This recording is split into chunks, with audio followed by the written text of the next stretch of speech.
Apps can do a lot of cool things.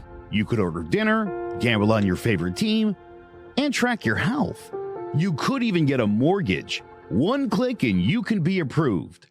I'm not sure by who or what country they're in. You deserve more from the mortgage industry. At AnyMac Home Mortgage, we believe in the need for live human interaction during a very complex process. The kind of service and guidance which an app simply can't provide. Our customers are more than credit scores and income documents. They're individuals and families who live in and strengthen our communities. Their story is our story, and that story begins in a home. Chris Sawyer is an expert on providing superior customer service and in meeting the mortgage needs of current and future homebuyers. With over 18 years of experience in the industry, Chris is able to help customers migrate through the home buying and home financing process by using his wealth of knowledge as a well-qualified mortgage professional. And best of all, Chris is located in Cromwell, Connecticut, where he has helped hundreds of clients in Connecticut, Massachusetts, and Rhode Island make their dreams of homeownership a reality. Visit chrissawyer.any-mac.com. Email him at csawyer@any-mac.com or give him a call, 860-878-8730. Chris Sawyer, NMLS number 39345, corporate NMLS number 338923. AnyMac Home Mortgage is an equal housing lender. American Neighborhood Mortgage Acceptance Company, LLC. DBA AnyMac Home Mortgage. Lo-Fi Direct. Connecticut First Mortgage Correspondent. License lender. Broker number ML 338923. Massachusetts Mortgage Lender and Mortgage Broker License number MC 338923. Rhode Island License Lender. License number 201128110L. Call for additional details. Giants with pressure. Smith steps away from the first, but he cannot get away from Micah McFadden. First down from the 2. Smith quick toss to Lockett, and Lockett tossed down. By Jackson, and the ball is out. And Giants football. 2 extra linemen in for the Giants. The give is to Barkley, and he's into the end zone for a New York touchdown. Pressure coming, and a blast from Xavier McKinney. Hello, ladies and gentlemen. Welcome to Drawing About the GMen Giants Football Podcast. Unfortunately, we only got another duo show today. Unfortunately, Zay has to go work at the next game, and Sean got called in to work late. But I'm Big Jace, joined by Joe Aguirre. And I knew just the cynical Giants fan in me, I knew there was something coming like this. Like we were talking a couple weeks ago, this Giants team could easily go 13 games, but you can't. It isn't easy in the NFL. A tough loss. I mean, it was close through really like 2.5 quarters, and then the Seahawks just pulled away at the end. Geno Smith, I don't know. I mean, crazy how great he's playing. There was a lot of issues. I mean, obviously Richie James, the 2 fumbles, that was ginormous. That was terrible. And I mean, that sucked as well. I know that there was a really, really bad play. It was like a sweep, but Saquon Barkley just didn't move at all from the backfield. There were obviously some errors, but I think the biggest thing here is what I've been critical on Daniel Jones. I think he looked okay at times, obviously bad at others. But the thing was, this defense, it was breaking. Like in the first, like I said, 2.5 quarters, when the defense was on the field, yeah, the Seahawks were moving the ball a little, but there would be a big bat down. There would be a sack. Like there were a couple sacks in the first quarter. There'd be something to just change the momentum.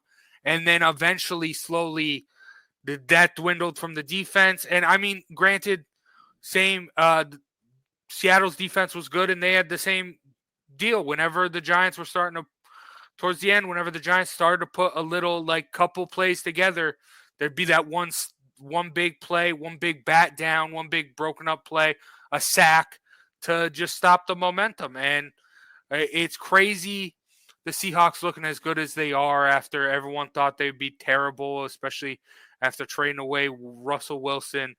But Joe, how do you feel coming out of this? And after this loss, or just after this loss, how has this loss affected your confidence with the Giants?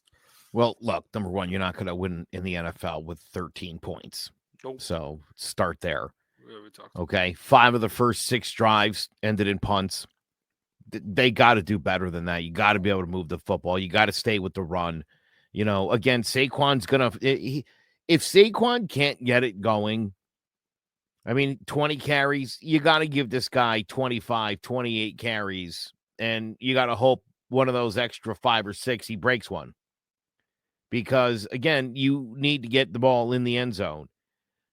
Having Daniel Jones drop back because you're playing from behind, not ideal conditions. This was their worst performance outside of Dallas.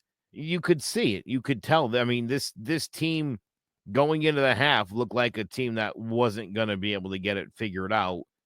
I thought it was interesting that again, a lot of swings to Saquon, like stupid plays like that. I don't like. How are you maximizing Daniel Jones on plays like that? It just the defense did as well as it could. Again, when they're on the field, they only gave up 277 yards. It's not like they got steamrolled or anything, but the offense can't produce. The defense has to keep. And that's what this was. And if the offense isn't going to carry their weight, then they're going to lose a lot more than they're going to win. So 13 points doesn't get it done in today's NFL at all. Yeah, but I will say the one thing I think Seattle did very, very well was neutralizing Daniel Jones. Not a lot of ability. There were a couple times when plays broke down and you saw Daniel Jones. He saw a lane and he started to go for the run, but there was always a safety, a linebacker, someone to meet him at the line of scrimmage. And I don't know if that's necessarily the formula to beating the Giants, but I think that's what really halted this offense. But Joe, I've been a cynic, like I mentioned earlier. I've been a cynic about the Giants.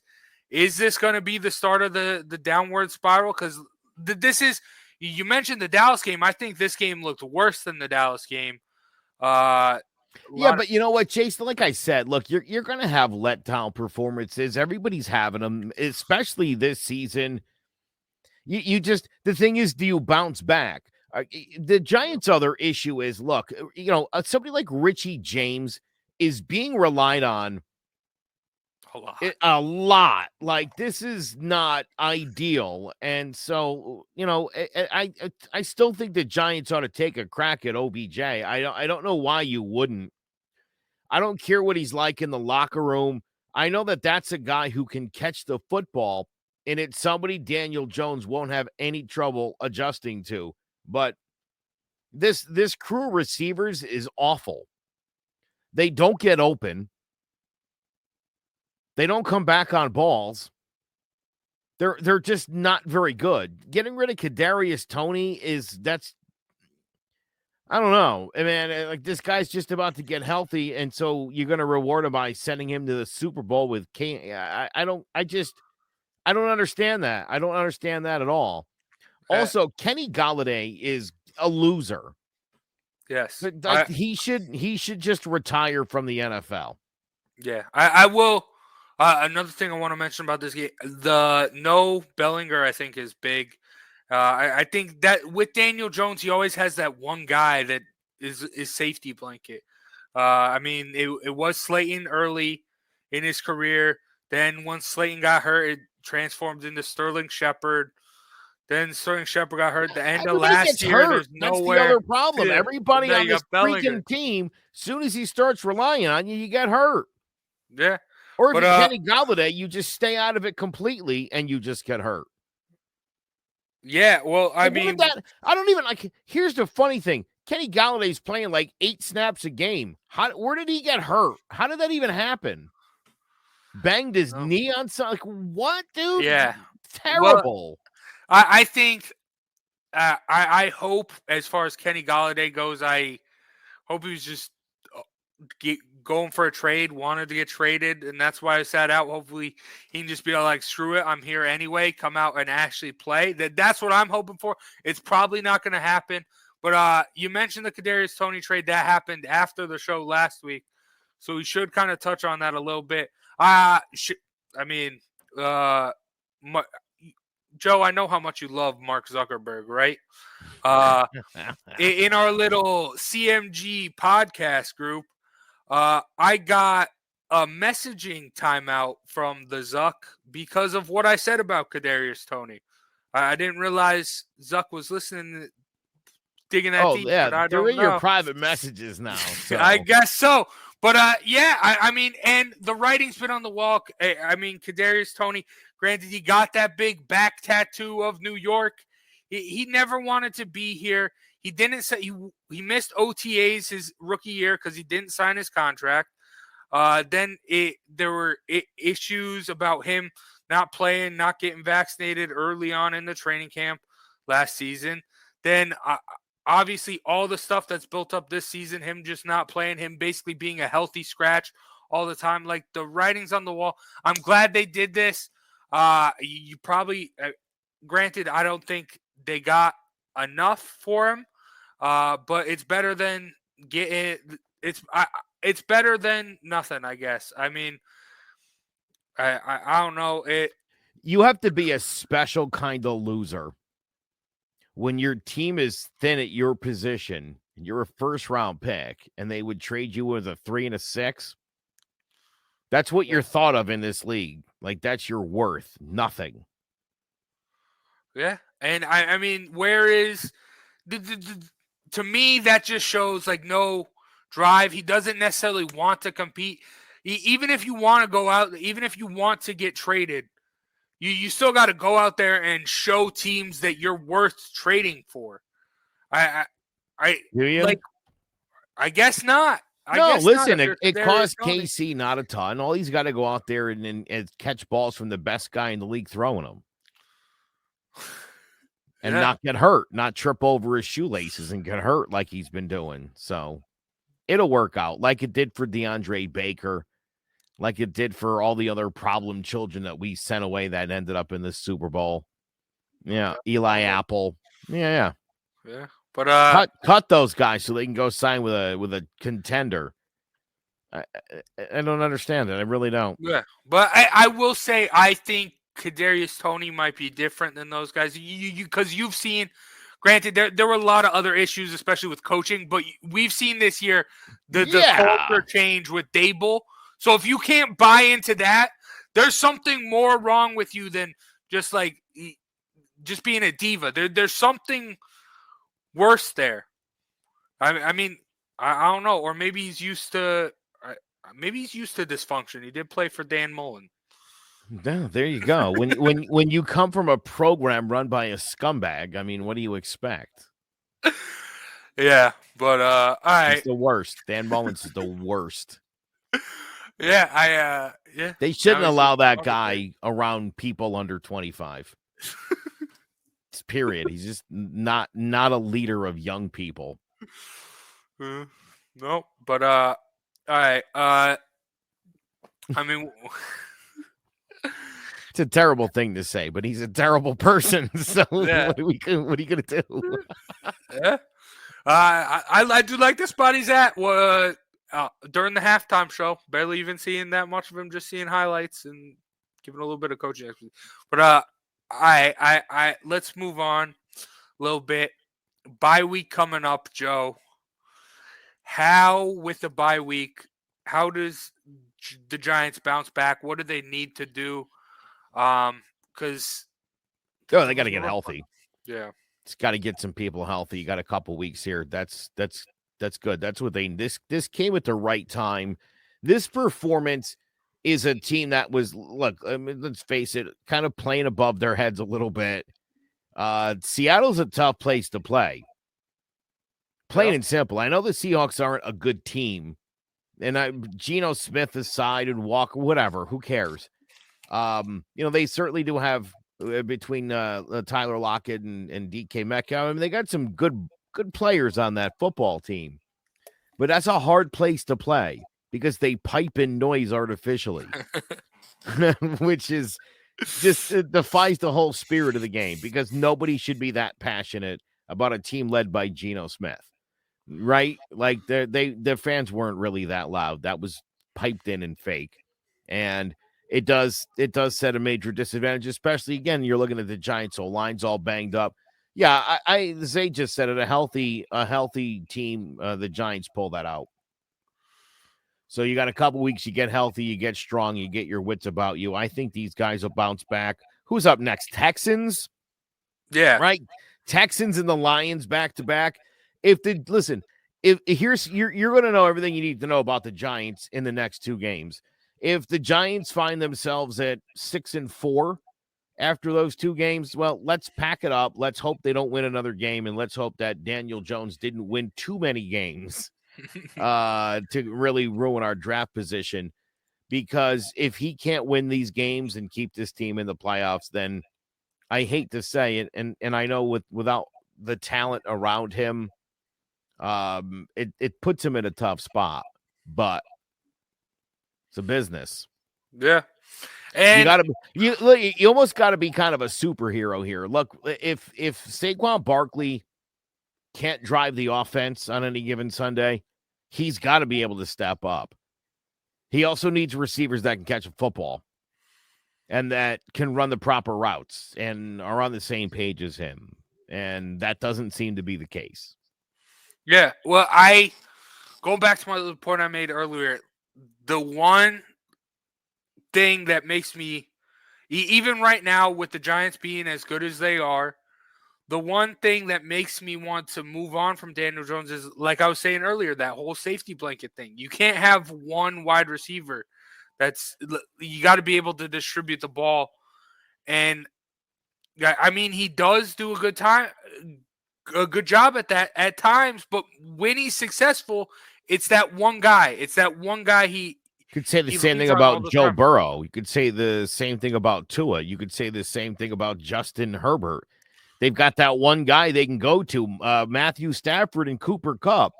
You need a Sterling Shepard. I need a guy I can throw a ball to and know I can complete it on any given down. And then I have the other guys that I'm my other options I'm looking at. He doesn't have anybody he can rely on who can stay healthy for long enough. And he does. Everybody needs to do. Whenever they talk about other quarterbacks in the NFL, right? What is the excuse they make for the guys that they pretend are in the top 10? Now their age, and they we don't need have more talent around them, right? Well, yeah. We wanted to make excuses for Mahomes. Go, well, how will he be like without Tyreek Hill? Well, he'll figure it out. He's doing fine. Tyreek Hill has made Tua look like Pat Mahomes left-handed. Yeah. I mean, my God, Joe Burrow sucked until Chase showed up. I'm sorry to say that. I wasn't high on him his rookie year. They brought Jamar Chase in, a guy who he's known for a long time, and look how that worked out. The Dolphins getting Jalen Waddle, a guy who Tua was very comfortable with from college. What does the Giants do? Ricky James. Marcus Williams, who are these people? These were guys who were like on the Buffalo Bills practice squad last year. They're trying, but again, it's like, dude, he is not even dealing with professional football players. This is like a New Jersey tryout. You know what I'm saying? It's like, hey, anybody know how to catch him? Anybody play any wide receiver in their life and you're under 28, you want to come play for the Giants? That's kind of where they're at right now. Yeah, but back to my safety blanket thing, why all those other guys you mentioned, so say Jalen Waddle sits out a week or whatever, Tua, it isn't like Tua when he comes back. Joe Burrow without Jamar Chase this week got blown out. Okay, but when Jamar Chase has been injured before, but when he comes back, it's the same old thing. When Daniel Jones, when these injured guys come back, it's off. He goes on and tries to. Sterling Shepard's not back. No, but like all the guys I mentioned though, Slayton, whatever happened to that, and now he's starting to come back. Slayton sucks. I don't know what happened to this guy. Maybe the contract got guaranteed or whatever. He used to be so good. And now he's very unreliable. He doesn't get separation. He doesn't really have speed. He had an opportunity to catch a ball down the field. he never makes the tough catch. So he's the opposite of what a security blanket is. He's an Evan Engram type where when you really need him, you can bank on him with the jelly fingers. Yeah. But I don't know. There's got to be. I don't know. Again, you're talking about Bellinger, dude, like he's Kittle. I mean, give me a break. You're talking about a rookie, a guy who's been there 6 games. Again, he's been by far the best pass catcher. He has been, but again, consistently, they have not put consistent talent on the field around Daniel Jones. They just haven't. You need chemistry with receivers, and he doesn't get it. They're always banged up. They're always injured. So it's not like they're practicing together. I mean, I think Daniel Jones is doing the best he can with the garbage around him. The right side of the offensive line this week was terrible, and neither of those guys probably should be in the NFL, if we're being honest. Yeah. And they find themselves in that position far too often, dude, where, again, by the end of the game, you look at the Giants 11 on offense, and you're like, this is like a community college. It's bad. Yeah, they were definitely missing Evan Neal, but the thing with Daniel Jones, does he necessarily make people around him better? I don't think so. Yes, he makes garbage better garbage. I wonder if he had elite level wide receivers, what he could do. Because look, here's my other thing, Jace. This guy throws one of the better deep balls in the NFL, period. They don't throw the ball down the field enough. They generally can't get the run established in the first half, so that completely takes away the idea of throwing the ball down the football field. And so you get your first 6 drives, 5 punts, and a touchdown. Not good. Again, I think if he had talent around him, if he had people he could throw to and rely on, I think things would be drastically different. Yeah. I don't know. Again, dude, not for nothing, but Tua Tagovailoa's emergence has coincided with Waddle and now Tyreek Hill. Before that, when he was throwing at Dante Parker and people like that, he looked kind of mediocre. Yeah, Miami fans were starting to throw him under the bus and that stuff. Now everybody loves Tua. Now we want to protect and coddle Tua. He shouldn't have been in that game. Yeah, that's a good point. But I feel like that's also very, I've very noticed, true, by the way, just because I like to give myself kudos here, I already hear people are starting to question Justin Herbert, and I'm hearing what I've been saying for a year now. Got to start winning some games. Yeah, goddamn right you do. If you're gonna criticize Daniel Jones because he hasn't won enough games, but you're like, oh, Justin Herbert just needs more talent around him. So does Daniel Jones. Everybody needs talent around them. You know who's proving that point? Tom Brady and Aaron Rodgers. When you don't put top talent around even the best of the best, not going to go great. Yeah. I really hope the biggest takeaway from this whole NFL season is to stop judging teams on their quarterback. I mean, look at the Seahawks. They're doing great. They're at the top of that division right now. Well, also stop judging this season based on last season. Everybody does that, right? It's like, oh, the Giants have sucked the last day. It's like, well, maybe they're getting better. No, can't be that. Like, oh, okay. I've literally talked to a buddy of mine who's a Dallas Cowboy fan, who I'm sure he lied or he's just an idiot, but he said, I've seen every Giants game this year. They're terrible. I said, if you don't see the difference between the Giants of this year and the Giants of last year, honestly, you're either being biased because you're an idiot Cowboys fan or you don't know football at all, which would explain why you're a Cowboys fan. Well, I will say, like I mentioned this early on in the season, like even the Panthers, all these teams that are struggling, keeping them close is not good because eventually you're going to have something like this where, yeah, I'm not ready to be done with Hector the made Jones. like Yeah, 10 comments, and this is the only one I liked. He says, I'm not ready to be done with Jones. If he had the weapons and not delivering, then it's a different situation. Yes. Dude, even if Sterling Shepard was healthy and there and he wasn't getting it done, I'd be like, well, Slayton's like a deep guy and Wayndale Robin. But again, the week in and week out, it's a different cast of guys who barely deserve to be in the NFL. XFL guys. Got an XFL wide receiver core. But, yeah. All right. That's a lot about the Giants. Let's, don't worry. Real quick, not for nothing, but Kirk Cousins, dude, right? Kirk Cousins has Justin Jefferson. He's got Adam Thielen, Irv Smith. Didn't they just get TJ somebody Hawkinson? Yeah.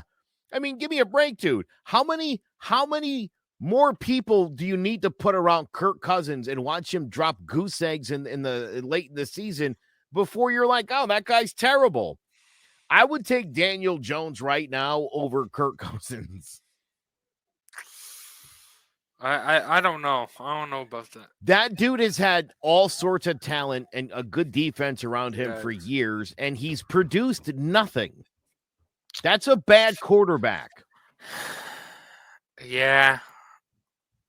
Yeah, but numbers-wise, just wins-wise, he sucks. But, I mean, what are we doing? Good, yeah. All right. But, okay. Let's take a break from the Giants. Obviously, bye week coming up. Don't got a game to preview. But with the bye week, every year we do it. It's the bye week awards. I opened it up. I made a whole Google form. I opened it up to the public, which probably wasn't a good idea because we did get some weird answers, but those are negated. Someone put Saquon Jones. Couldn't decide between either one, so just put them together. Saquon Jones. That's a half vote for each guy. That's how I would run that. Yeah. But all right. And then I also got a Nick Saban for Coach of the Year. Like, yeah. Some stuff's crazy. But all right. Let's take a break, hear a word from one of our sponsors, and then we'll be back with the bye week awards. So don't go anywhere. My name is Roseanne BC, and I'm a certified health coach with the company called Optavia. I'm a coach because I love helping people transform their health and their lives. There's a couple different plans. It's safe for a lot of different people and a lot of different ages and places in their lives. I have so many clients that have had such great success, and there's a portion of the program that is you get your health coach, you get the products, but you also get a community of people who are there. So we do Zooms every Monday night nationwide, and if people want to get more involved with other people on the same journey as them, then they can join in and have that kind of support. The website you can reach me at is sacredrosehealthandwellness.com, and you can email me from there, or you can book a virtual coaching session there where we can get your health assessment started and get you moving in the right direction. All right, let's dive into it. Starting off with Coach of the Year. I mean, it's pretty simple. We've been talking about it. We talked about the culture change that he's brought. We aren't done talking about the Giants, even when we're going into the bye week awards. Coach of the Year, Brian Daboll. Joe, is this who you voted for? That is my man. That's who I voted for. I think most people would agree with that. He's getting the most out of Daniel Jones. He's getting the most out of Saquon Barkley and this whole entire offense. Again, a mishmash of community college level talent. The defense is playing inspired. He lets Wink Martindale do his thing. He puts trust in his football team, and it's the reason why they're 6-2. Yeah, and I mean, total culture change. I mean, you saw what this team was that Joe Judge had last year and how it struggled. This is a completely new, I mean, not even that much of a new team, not that many new guys, but he's able to get the best of them. And like I talked about with Kadarius Toney, like these guys, like most teams would just force them to play. They'd be out there not really want to be there. But yeah, if you're not bought in, you're not going to play. And I think that's big, especially for the diva wide receiver that in today's day and age, like Kenny Galladay and Kadarius Toney. So especially the fact that he's a first-time head coach. I mean, he's taken to that like a fish to water, obviously. So, well, I mean, granted, I mean, this dude's been around the league so long and witnessed. I mean, not even just the league, but been around college. He's witnessed winning at every level and every type of game, and he's seen the game adapt and evolve. And that's something the Giants were missing, especially offensively, was adapting and evolving last year. And that's what he's brought. Like, I hear a lot of people talking about how the Giants use Wildcat, and Wildcat hasn't been that successful in forever. That they're not using it like just for fun, just for like a trick play. They're using it because they need to. They need to find ways to get Saquon the ball. They need to find ways to just get the defense off guard. And yeah, and he's doing a great job at it. Joe, any honorable mentions you have for this one? well, Pete Carroll for what he's got going on there. Yeah, for sure. I'm super impressed there. And Nick Sirianni, what he's done with the Eagles so far, you got to give them kudos again. Rolling the dice with Jalen Hurts has turned out to be a pretty good move. Yeah, Nick Sirianni, I think is it pains me to say that, but I honestly think he's probably, if the Giants weren't as bad as they were last year, I think Nick Sirianni would be running away with Coach of the Year right now. But because I mean they're the best team in football right now, especially this being his second year is pretty outstanding. So yeah, and also some guy that's always mentioned, he has yet to win it, but Sean McDermott. I mean, just taking care of business with the Bills. The Bills are the same Bills, so it's kind of boring, but not. I wouldn't call it boring, I guess. But yeah, it'll depend on what they finish, what their record finishes as. Yeah, and I mean, Andy Reid's also a name who got some votes, and like I mentioned before, you don't think so? No. Listen, that's just not a tough job to have. Well, I mean, after losing your best after trading away your best wide receiver for them to be, yeah, their offense hasn't looked that great at times. So yeah, that was stupid. And yeah, listen, but they're still at the top. They're still up I there. famously like to tell the story of our sports talk with R&J, Risser, and Justin D'Onofrio. The day that Mahomes signed that massive contract, these two guys went on for like 19 minutes talking about how much he deserved that contract, put him in Canton, he's the best. And it aggravated me that they, for not 1 second, and I've talked to them about this, but they never weighed the idea of, it's a lot of money.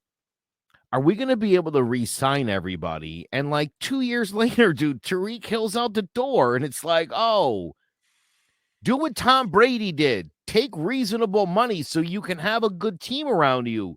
Tom Brady didn't become Tom Brady because nobody recognized the great talent coming out of Michigan.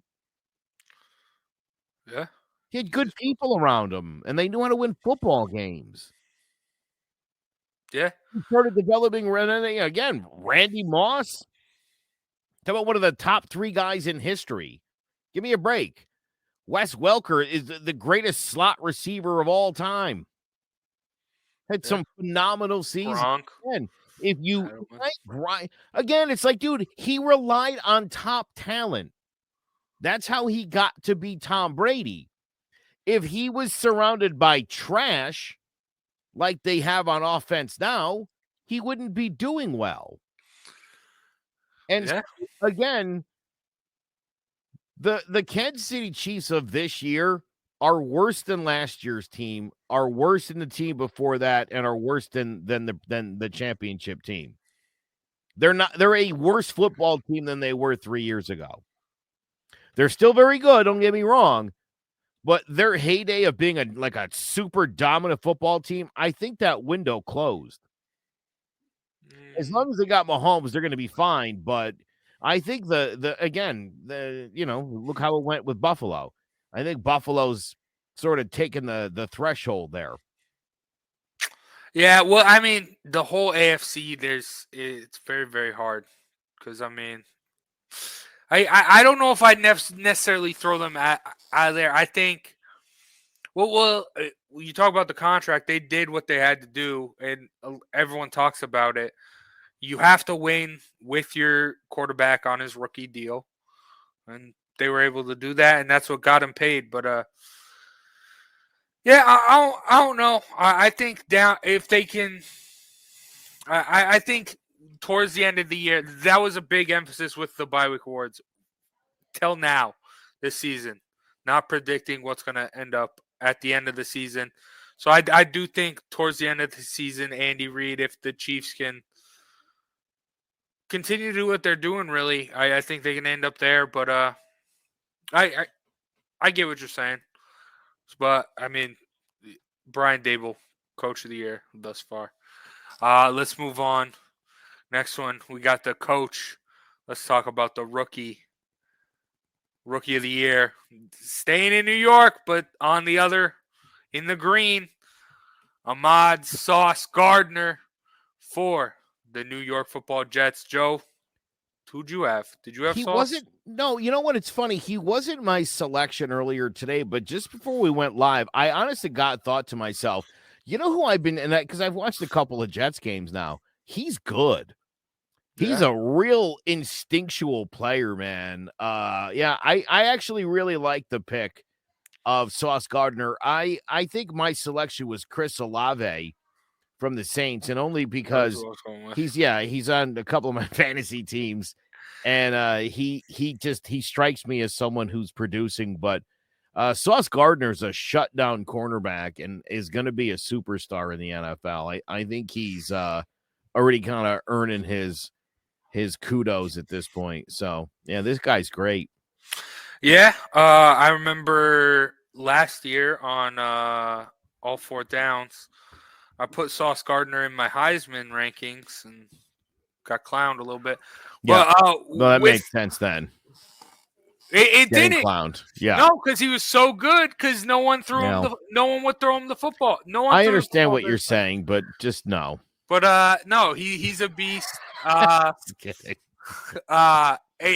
Chris Olave was it was between Olave and Gardner for me. I mean, also if Breece Hall didn't get injured, I think he's another guy that could have made a statement here. The Jets gotta have another bright future. But the other people receiving votes, Kenny Pickett, definitely. Probably a Steelers fan voted for that. Sounds like it. Yeah. Damian Pierce, which I think is a good one. He's really been the Texans they've sucked. But they have been better than a lot of people thought, and it's really just because of that run game from him. I mean, granted they're 1-5, but the run game has been carrying them. And then someone also put Bailey Zappi, obviously a Pats fan, but I mean he has looked good. You know, I'll say this. Listen, Travis Etienne is not technically a rookie, but in any other sport, when you don't play your rookie season, you're a rookie the next year. And I think he should at least it should be duly noted that he is having an outstanding year in his first go round in the NFL. He's really been phenomenal. That he's putting up some big time numbers, man. Like some Derrick Henry numbers. See, I'm old, but yeah, he's starting to be like that kind of stud. So yeah, and I mean, obviously the Jags believe in him after trading away James Robinson. Gutsy move, man. It's all about depth in the NFL. So interesting move for who's the backup now? Jamal Hasty. A guy who hasn't been able to crack, he's been on a lot of rosters as like the third string guy. Yeah, but yeah, they do got a bright. I do think Jacksonville's got a little bit of a bright future, though. I mean, I Trevor Lawrence. keep hearing that, and then I keep watching them lose week in and week out. So it makes me, again, I'm thinking back to a few weeks ago. Again, some clown on ESPN, and they're known for their clown takes, said that the Jaguars had a more talented team than the Giants. And it's like, oh, tell me more about it when the Giants beat the Jaguars and the Giants are 6-2 and they're 2-6. Tell me how talented that team is, you morons. Yeah, and they did also just trade for Calvin Ridley, so they're really banking on next year, I guess. But all right, Sauce Gardner, Rookie of the Year. I think that's one that'll probably stay for the rest of the year because he's a beast. Let's stick with the defensive side of the ball. Sauce did actually receive a couple votes for this Defensive Player of the Year, but the big one, I think the right answer, I had him. Hey, sucks to say, Micah Parsons. Really, like, with TJ Watt injured, Myles Garrett isn't really Myles Garrett anymore. I mean, Nick Bosa hasn't been Nick Bosa since that Super Bowl run. Micah Parsons is the only real, like, game wrecker in the league right now. Yeah, that is 100% true. He's been extremely dominant. Like you said, dude, he's a game changer. 8 sacks on the season, 8 tackles for loss. I mean, this guy knocks down passes, a couple of forced fumbles. He scored a touchdown this season. He's a monster, and I still regret the Giants not getting there because this guy's he's got character issues, but you know the Cowboys, they love those garbage guys, you know. Yeah. They like a good convict. Anybody accused of he did some weird stuff to his locker mates in college, and the Giants were afraid of that guy. But they should have thought back to LT. You know, you don't have to be in your right mind to play good football. Nope. Yeah, I remember heard a story about LT. He wrecked his Ferrari on the way to the game, and he's like, "Screw it," and then just hitchhiked and got a ride. Just left his car there on the side of the road. But it's obvious. I mean, he's a beast. One name that I saw on the also received votes that not a lot of people are talking about, but is doing well. Pat Surtain II. Denver, that defense is really good. You just got to wackadoo at quarterback, and that's their real issue. But yeah, Pat Surtain's been doing good. I hate being in the Northeast because a lot of Matthew Judons. I don't think he really deserves that, but we got Pats fans watching, so yeah. What are you gonna do? What are you gonna do? Yeah, but it sucks to say, yeah. Micah Parsons, but I do hope by the end of the year Sauce Gardner gets the same love Micah Parsons did, like the talk of Defensive Player of the Year. Not necessarily going to win it, but I just want to hear the rumbles because he's good enough to deserve it. All right, let's talk about the second most prize award on our bye-week awards, the MVP, and we'll get to the prize one. Don't worry. But this one, another easy one. Really, this was the most unanimous of them all. MVP. And I did also preface this. I did put a note in this.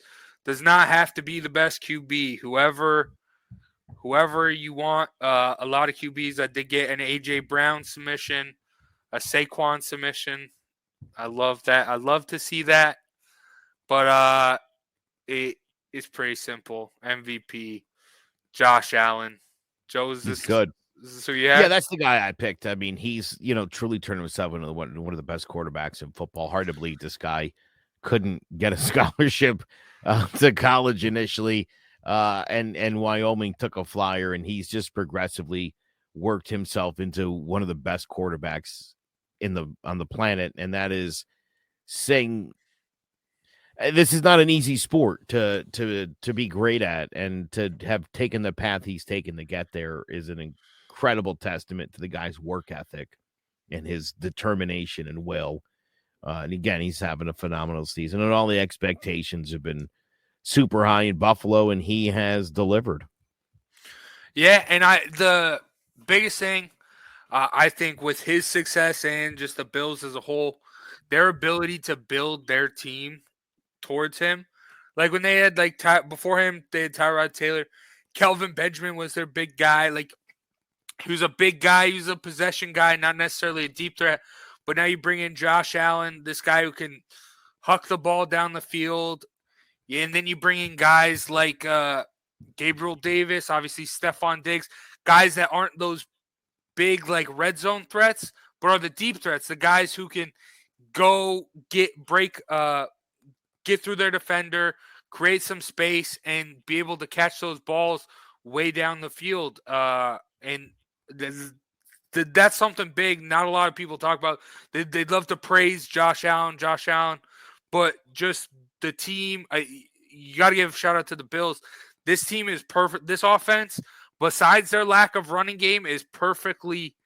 Their pass game is perfectly fitted for Josh Allen to succeed.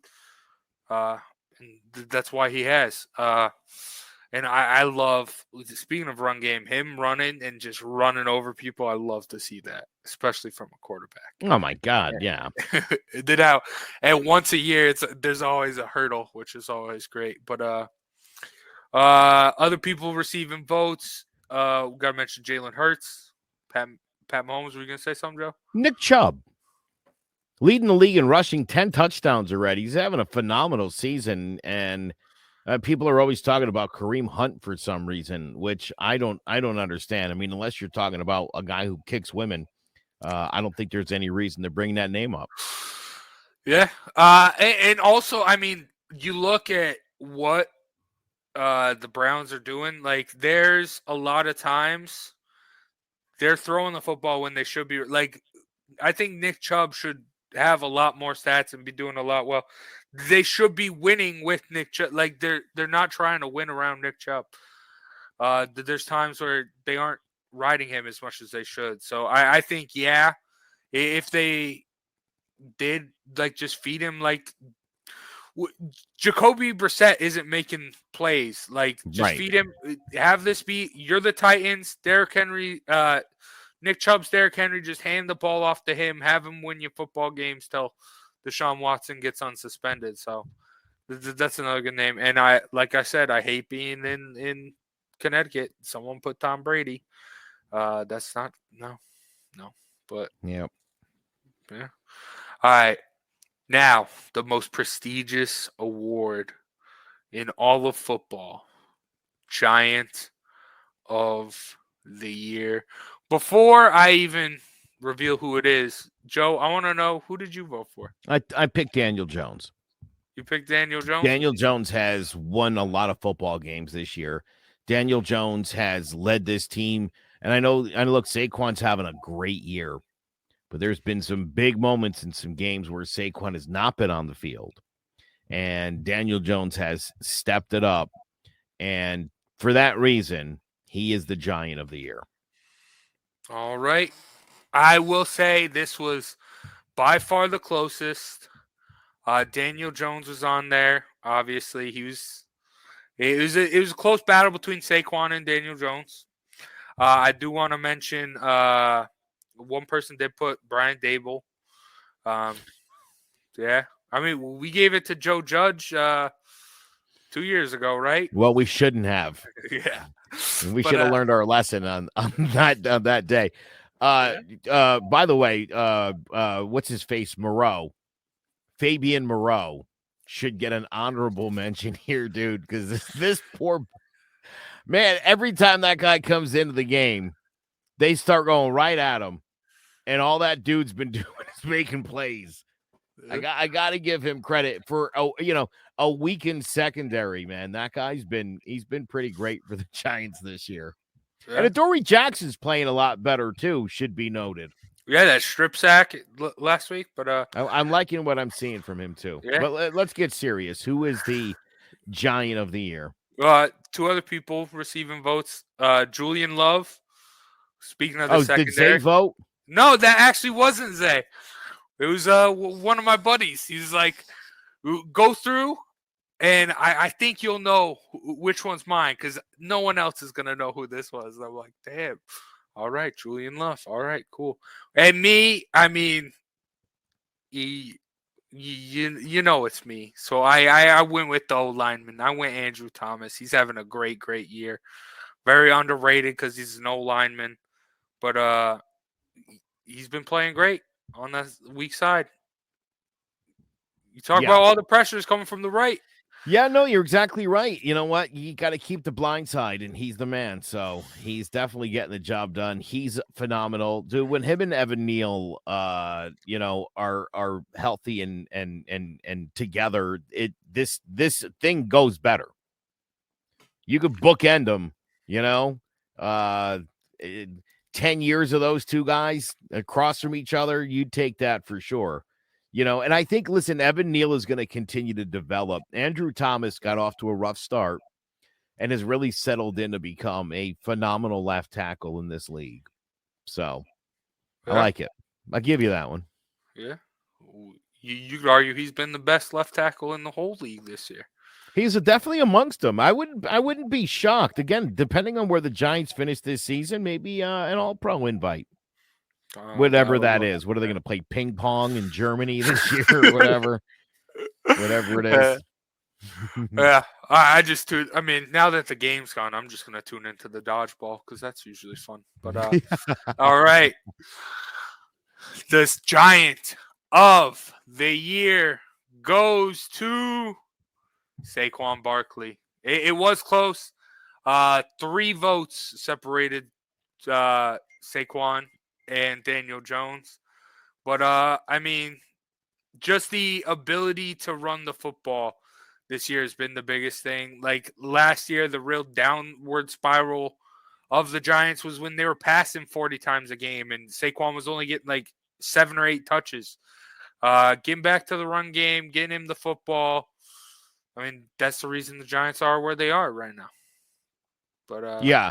Listen, I said before the season the Giants needed 2 things if they were going to be successful.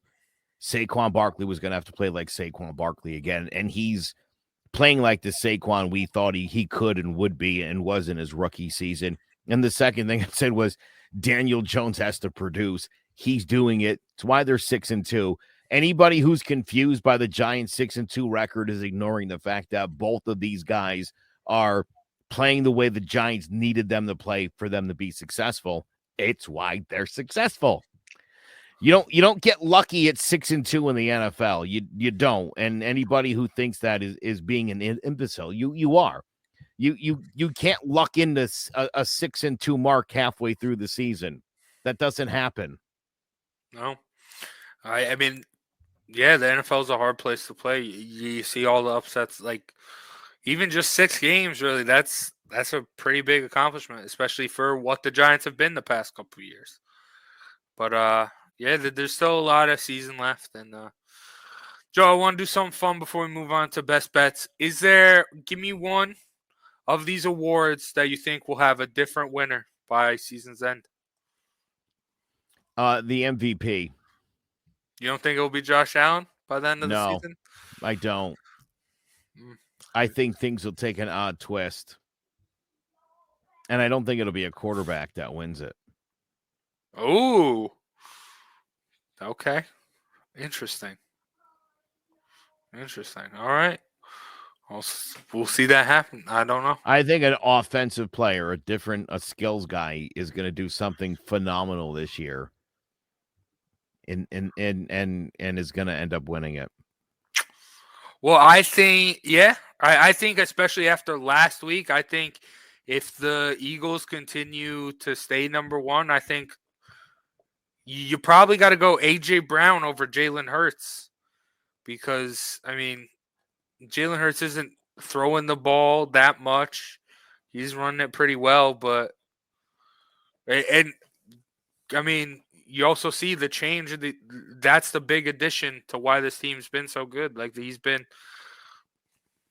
that's the addition. That's what's happened. But I think there's just something about this 17 games. The quarterbacks are still putting up about the same normal numbers that you expect. I think when you're looking, even last year on the offensive side with the extra game, a lot of guys had pretty big time numbers, and I think someone's going to just explode before the season's over, and we're going to see numbers where it's like, what?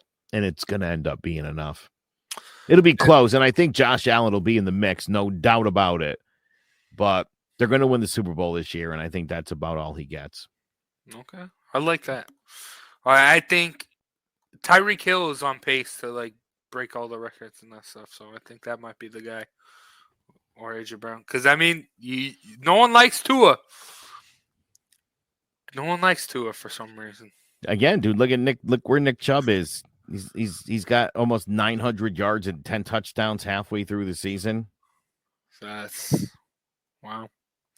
Yeah. Say he puts up 24 touchdowns total, gets close to 2,000 yards. I'm just saying, or goes over it. Who knows? We'll see what happens. Yeah. Yeah. Anything that we are only halfway through the season. I like this. I like the Giants bye week landing at the halfway point. Get that nice reset. It's a good time. It's a good time to kick back and get it together and reboot. Yeah. But all right. Let's end the show like we always do. Best bets. I know last week it was just you and Zay. Both lost. Joe, you picked the Giants. Zay picked the Steelers. I mean, that was a terrible pick by Zay. The Steelers. But with Sean and Zay not being here, they did send me their picks. Zay going with the Jets. I think 3 of his 4 wins are the Jets. Plus 2.5 home. I mean, plus 12.5 home against the Bills. I'm not mad at that. Sean, Rams plus 3 at the Bucks. I mean, that the Rams Bucks game, that's crazy. Both these teams very not expected. Nothing what's going on with them was expected coming out of it. I'm taking the Patriots, by the way. They're about to make their Super Bowl run here. You're taking the Patriots minus 5.5. Okay, you think they're okay? With that being said, Joe, who do you think is going to lead the Patriots to the Super Bowl? What QB? Dude, Mac Jones looked great last weekend. Oh yeah, you are a Mac guy. I'm a Mac guy. He stepped right back in, dude. He looked really good. He completed a lot of his pass. He just looked really good. I think he put the zippity zap thing to rest for now. And Draymond Stevens is a monster. I don't know why they don't just feed the ball to that guy 30 times and call it a day. Their defense is pretty good.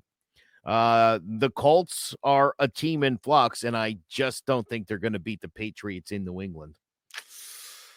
Yeah, in New England, rookie. Sam Ehlinger isn't a rookie, but I mean, still a young quarterback against Belichick. He's a young buck. He's a young buck. He doesn't know what he's doing. This team already couldn't block for their veteran quarterback who did know how to play in the NFL. So I think, listen, guys with inexperience in the NFL and Bill Belichick, take a look at the numbers. Yeah. I don't see Sam Ehlinger breaking the string. Yeah. I like that one. That's a good one. Joe, I think that's going to put you at 500. That's going to lead. Yeah, that's going to lead all my parlays this weekend. I can tell you that. All right. For me, I'm doing it. I'm sticking with the overs, the unders, 45.5. Dolphins at the Bears. I think the Bears are obviously tanking, trade away Roquan Smith.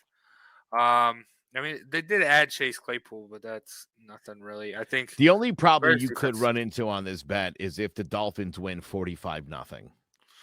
Yeah, but I think the Dolphins, they're going to score points. The Dolphins are going to score 45 points in this game. I'm certain of that. The question is can the Bears score a half a point? No, yeah. They probably will. I like this. I actually really like this pick, Jace. I think this is going to be like a like a 35-15 game. They're going to put up 50, 55, 60 points. I think that's a pretty safe bet. Yeah, and really since the Giants loss, the Bears offense, I mean, it's still the Bears. It's not great, but they look a little bit more competent. They're calling designed runs for Justin Fields. Justin Fields has looked a lot better since the Giants game. The offense has looked a little better. So I think they do at least a field goal, but I could honestly see the Dolphins hanging 49 on them or something like just. Oh, yeah. Oh, dude, that's what I'm saying. I think just the Dolphins could cover this and you'll be all right. Yeah, I mean, only thing, November game in Chicago. Are they going to let the ball fly as much? I think they got this. I think either way, I do think the Bears will be able to move a little bit. And Dolphins also adding Bradley Chubb. That's gonna. Yeah. The Dolphins they're sneaky gonna make a push here. I think. I think come end of the year they're gonna be. We're gonna be talking them, the Bills, the Chiefs, all at the top of that. Well, how nice is it too when you do figure out you've got your franchise guy? Yeah. A nice feeling that is. Yeah. Now we can fix all the other problems we have. Yeah, that's very, very true. But and also like a young franchise guy, like I mentioned earlier when we were talking about Patrick Mahomes. Yeah, he's on his rookie year deal. You don't got to worry about paying him. You don't got to worry about, is he worth the 5th-year option? Is he worth this, that? Do you want to franchise tag him? No, he's got to play for. He's just got to play for what he's got, and yeah, so they're in a good spot, Miami. Yeah, and no one saw that happening. But all right, that's gonna do it for today's show. That was a fun one. I didn't even realize it was an hour. Yeah, well, that's what happens when you cut the fat. I'm just kidding, guys. Oh, geez. Yeah. You know what this show needed? More me. Just kidding. Oh, that's great. All right. That's going to do it. Hopefully, we aren't going to have a Giants game to talk about next week, so we are going to have a preview. And I just need the Giants to bounce back. The thing is I'm still at the spot. Like, is this a new Giants team, or is this going to just turn into the Joe Judge thing and lose like 5 straight? That's still in the back of my head, Joe. Yeah, no, it's reasonable. It's reasonable. And listen, I think if you're a Giants fan, you have this game against Seattle. I think it's easy to feel like, oh, I knew this team wasn't that good. I really do. I'm telling you, it's a combination of this team's really beat up right now. And again, I'm trying to make excuses here, but Seattle's a really tough place to play, and they do pipe in artificial noise, which is such nonsense. And it really makes it hard, especially when you have a lot of inexperienced guys. And as I said before, guys who probably shouldn't even have been playing in an NFL game this weekend. Yeah. And I mean, you mentioned that, but also Seattle's a good team. They have guys like Kenneth Walker, great rookie. Oh yeah, listen, they've got great talent all around on that team. They got 2 of the better wide receivers in the NFL. Yeah, it was a matter of, do you have a guy that can throw it? And not for nothing, man, Geno Smith doesn't really ever get any kind of respect, and he's certainly proven a lot of people wrong. Yeah. Definitely. I mean, who knows? I don't want to say this. Would you have kept Geno Smith if you were the Giants? Would that have been a better play? No. I mean, he wasn't the right guy for the Giants. I don't know. Maybe. Something to think about, Joe. Something to think about. Definitely something to think about. I think about Phillip Rivers every day in my life and what that might have been like. Hey, nah, Phillip Rivers wouldn't have won 2 Super Bowls. You don't know that. Somebody told me that they think the Giants would have won 4 Super Bowls if Phillip Rivers would have been the quarterback. Who knows? Who knows? We'll never know. Yeah. It's what if games are always fun. Of course they are. You know, I always say too, I'm like, dude, not for nothing, but maybe Phillip Rivers would not have played well in New York. And maybe not in New York. Maybe Eli Manning would have become the better Manning brother when who knows? But it is what it is, and you know, whatever. Yeah. I mean, there's a lot of correlating factors that go into everything. Good word. Yeah. Good word. Thank you. But all right. Someone's been reading a dictionary. That I know. Yep. In my free time, just go through, pick a letter. Oh, what words are we gonna learn today? But all right. Big shout out to Annie Mac Home Mortgage and Optivia for sponsoring today's episode. Also, make sure you check out clovercrestmedia.com for more information about this podcast and a bunch of other great podcasts as well. Joe, you mentioned Sports Talk with R&J. They're also clovercrestmedia.com. They did their show earlier today, recapping the NFL trade deadline and all the NFL, so make sure you check that out. Tonight, 9:30, all 4 downs with me and Ovi Moniz. Don't miss it. It's going to be a good one. I got some people I'll be burning before the night is out. Yeah. College football playoff rankings just came out. Yeah, that should be a good one. Yeah, they set it up perfectly to keep TCU right out of that top 4. Yes, sir. It's laid out perfect, too. Perfect. Yeah. But, all right, we could see 3 one-loss SEC teams end up going in. That'd be crazy. Would not surprise me. Would not at all. But all right, that's going to do it for John about the G-Men. We'll be back next week, preview that game against the Texans, give you a lot more football to talk about as well. For myself, Big Jace, and Joe Guire, take care. We'll see you next time. Giants with pressure. Smith steps away from the first, but he cannot get away from Micah McFadden. First down from the 2. Smith, quick toss to Lockett, and Lockett tossed down. By Jackson, and the ball is out. And Giants football. 2 extra linemen in for the Giants. The give is to Barkley, and he's into the end zone for a New York touchdown. Pressure coming, and a blast from Xavier McKinney. Hello, my name is Joe Aguirre. I'm the president of Clovercrest Media Group. And here at CMG, we have a wide variety of podcasts, including sports shows like Keys to the City, The Roll Call, Throwing Jabs, All 4 Downs, and Jawing About the G-Men. And great true crime shows like Sticky Week, Crimes and Consequences, Ivy League Murders, and Bird, the unsolved murder of David Eichmann. You can find all these podcasts and so much more by visiting clovercrestmedia.com.